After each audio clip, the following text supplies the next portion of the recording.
Estamos habituados, desde o nascimento, a olharmos nosso entorno, coisas, natureza e pessoas.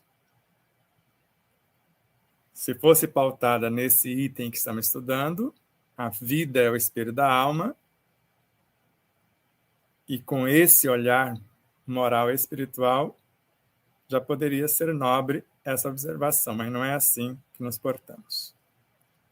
Então, não fomos educados para olharmos a nós mesmos, e muito menos para o nosso ser interior, o que de fato a educação é: fazer eclodir aquilo que já existe em nós. Quer dizer, abrir espaço ou dar vazão àquilo que já possuímos, para ver o que necessitamos acrescentar ao já conquistado. Então, assim, o conhecer a nós mesmos torna-se mais difícil, porque não nos ensinaram isso. O ponto central deste questionamento é justamente o olhar para si mesmo e o modo como nos relacionamos com o nosso corpo físico, que poderíamos começar por aí. Então, este corpo físico é aquele que tem o contato imediato pelos sentidos: visão, audição, tato, olfato, paladar e até outros sentidos psíquicos. Vejo e sinto meu corpo. Às vezes não passa disso.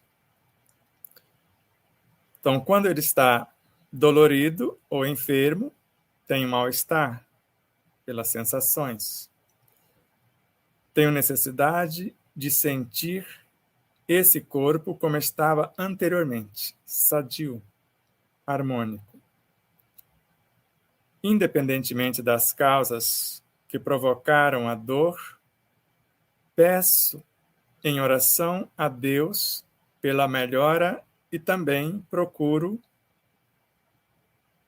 um meio medicamentoso para a solução do caso. Em face disso, conforme o modo de pedir ao próprio corpo, como propõe a obra Despertar da Consciência, pergunto. Veja as sábias perguntas. Quando faço meu pedido em relação à região do corpo dolorida ou enfermiça, ombro, pé, ventre, etc., devo dirigir minhas palavras a essa região? Então vamos lá para o capítulo 10º, Fuad Daoud. Você lembra que o diálogo deve ser terno e amoroso, em primeiro lugar, com as causas. Lembra? Com as imperfeições morais que geraram o desconforto físico. E convidá-las a mudar o curso.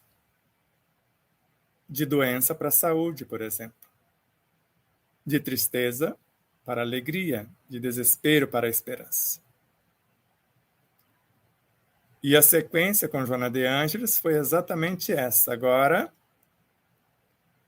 converse com os órgãos com perturbação enfermiça, envolvendo-os em vibrações de amor, convidando-os a que volte à normalidade, porque cessou a causa. A causa já foi, no diálogo anterior, tecnicamente solucionada. Já convidei as causas à sua transformação. Agora, eu vou conversar com o órgão em si. E Joana de Ângeles ainda adentra mais um tanto. Penetre no intrincado meandro dos conjuntos celulares, ou seja, dos tecidos constitutivos dos órgãos, e envolva-os em vibrações de amor, convidando-os a que volte à harmonia também. E termina dizendo: converse também com as forças mantenedoras do corpo físico e do corpo perispiritual, ou do corpo físico e espiritual, ou da energia física e perispiritual, que nós chamamos de elementais, que é a base de coesão e manifestação da vida em todas as suas frequências. Então, começamos conversando com as causas e depois com os órgãos, com os tecidos e depois com os elementos que animam e governam a vida. Segunda questão. Em razão do meu pedido, por meio de palavras, quais os elementos que entram em cena, que fazem o trabalho de solução da dor ou enfermidade? Conforme eu acabei de falar, são os elementais. Lembra também no capítulo 10º, no segundo item, que fala da alimentação, a página 363, desenhado um objetivo interior, que seria a cura. De imediato, forças complexas se apresentam para que o mesmo seja solucionado. Então, de dentro pode vir a lei que vai reordenar os elementos e, ao mesmo tempo, a matéria-prima para a reconstrução dos tecidos. Então, ainda os elementais que formam a base de coesão e sustentação da vida. Eu posso trazer as virtudes como leis e a bioenergia como matéria-prima. Terceira. A melhoria dos sintomas significaria a extinção da causa?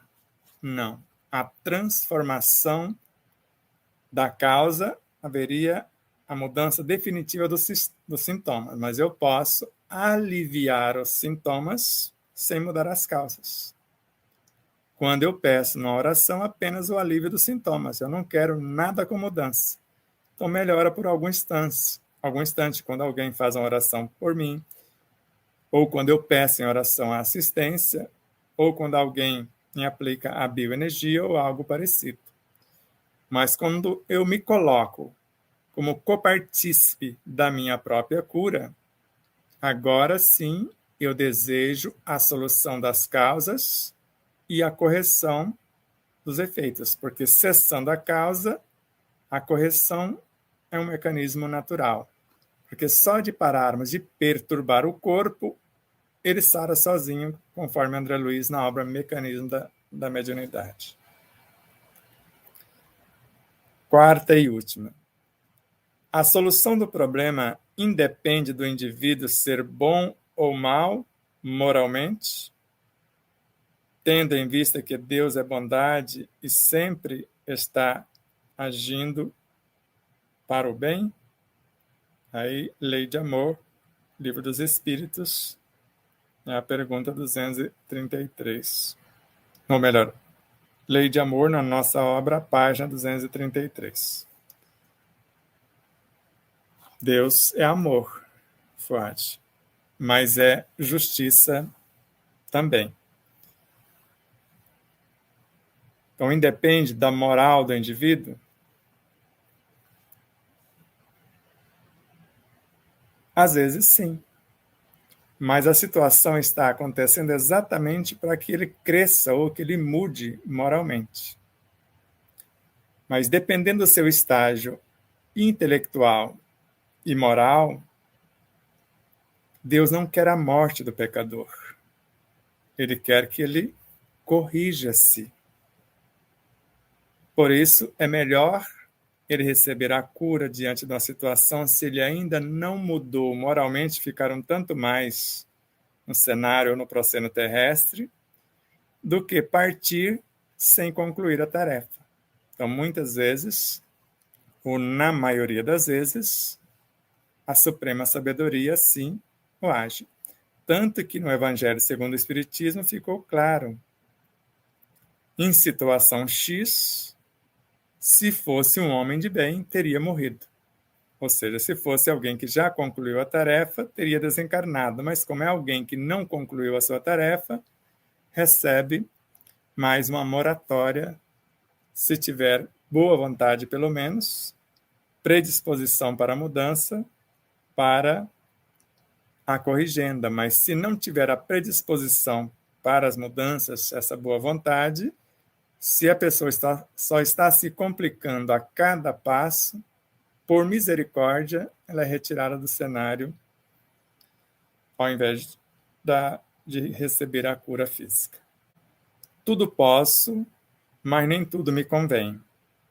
Isso indica discernimento. Nesse sentido, o que devemos levar em conta ao fazermos um planejamento? O bem de todos, que é o eterno princípio. Então, qualquer planejamento, eu tendo a vida como espelho da minha alma, eu vou me colocar como um elemento inerente à própria vida, ou íncito na própria vida. Na vida com maiúsculo. Ou uma expressão da vida com minúsculo na própria vida maiúsculo. Então, qualquer planejamento, eu preciso me colocar como um dos, já que somos um na sua totalidade. E qualquer atitude que eu venha tomar seria verdadeira, nobre e útil para mim, como para o contexto onde morejo. Então, qualquer situação que vise o meu bem em detrimento do bem de outrem, então, se eu quero ficar numa situação confortável, crucificando qualquer situação no contexto, eu estou cavando a minha própria sepultura, como nós falamos no popular, já que a lei não se equivoca em parte alguma.